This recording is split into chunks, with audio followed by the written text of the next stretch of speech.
58.2 lakh voters. मतदाताओं की खोज में टीएमसी पहुंचेगी चुनाव आयुक्त के पास।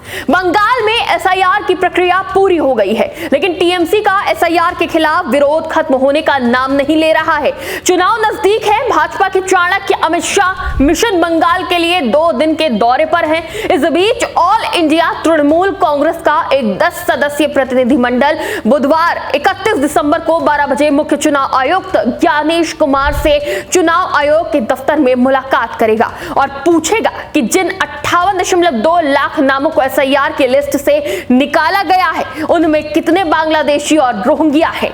नमस्कार, टीवी 24 नेटवर्क देख रहे हैं आप। मैं हूं आपके साथ शिखा मेहरोत्रा।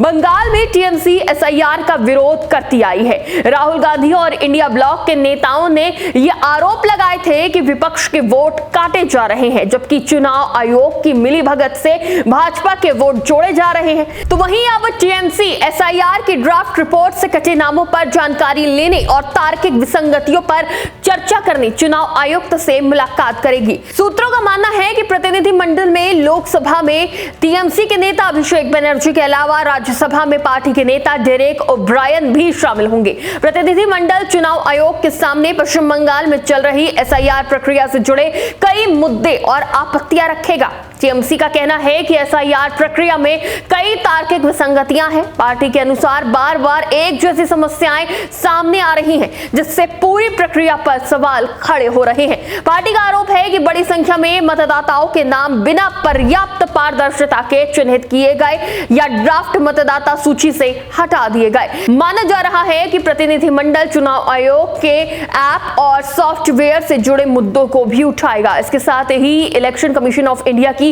अधिकारी सीमा खन्ना की भूमिका पर भी सवाल खड़े किए जाएंगे। यह मुलाकात इसलिए भी जरूरी है क्योंकि 58.2 लाख मतदाताओं का नाम एसआईआर लिस्ट से हटाने से सीधा नुकसान ममता सरकार को ही हो सकता है। एसआईआर के पहले चरण में बंगाल के चुनाव पुनरीक्षण की प्रक्रिया पूरी कर ली गई, लेकिन बड़ी संख्या में कटे नामों पर टीएमसी आवाज उठा रही है। दरअसल भाजपा ममता सरकार पर घुसपैठियों को शरण देकर वोट लेने का आरोप लगाती आई है और अब जब बड़ी संख्या में वोटरों के नाम काटे गए हैं, तो टीएमसी चुनाव आयोग से सवाल कर रही है कि बताएं जिनका नाम काटा गया है उसमें से कितने बांग्लादेशी घुसपैठिए मिले हैं। हालांकि चुनाव आयोग इन कटे नामों की लिस्ट में शामिल लोगों को विस्थापित, मृत और दूसरे राज्यों से काम करने बंगाल आए ऐसे वोटर बता रहा है जिनका या तो 2 जगह वोटर लिस्ट में नाम था या मृतकों विस्थापितों का वोटर लिस्ट में नाम अपडेट नहीं हुआ था। यह पहली बार नहीं है जब चुनाव आयोग पर एसआईआर को लेकर आरोप लगे हों।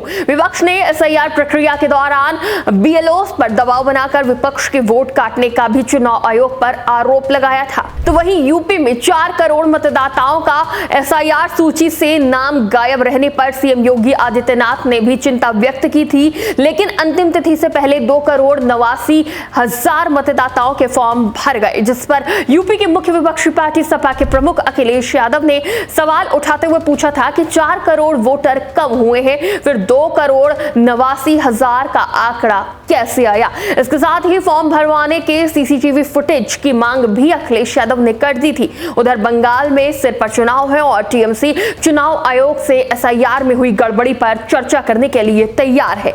तृणमूल कांग्रेस बीते कुछ समय से एसआईआर प्रक्रिया को लेकर लगातार सवाल उठा रही है। इससे पहले 28 नवंबर को भी तृणमूल कांग्रेस का एक प्रतिनिधि मंडल चुनाव आयोग के पूर्व पीठ से मिला था। उस दौरान पार्टी ने एसआईआर के काम के दबाव के चलते बूथ लेवल ऑफिसर्स की मौत का मुद्दा उठाया था, आरोप लगाया था और सीईसी ज्ञानेश कुमार पर गंभीर आरोप लगाए थे। अब देखना यह होगा कि इस मुलाकात के बाद टीएमसी को क्या जवाब मिलता है, क्या कोई हल निकलता है या फिर टीएमसी का प्रतिनिधिमंडल खाली हाथ ही वापस लौटता है। फिलहाल इस पूरे मामले में आपकी क्या राय है, कमेंट करके जरूर बताइएगा कि आपको क्या लगता है 58.2 लाख वोटर्स कहां गए। अपनी राय जरूर बताइएगा। फिलहाल के लिए इतना ही। देखते रहिए टीवी 24 नेटवर्क।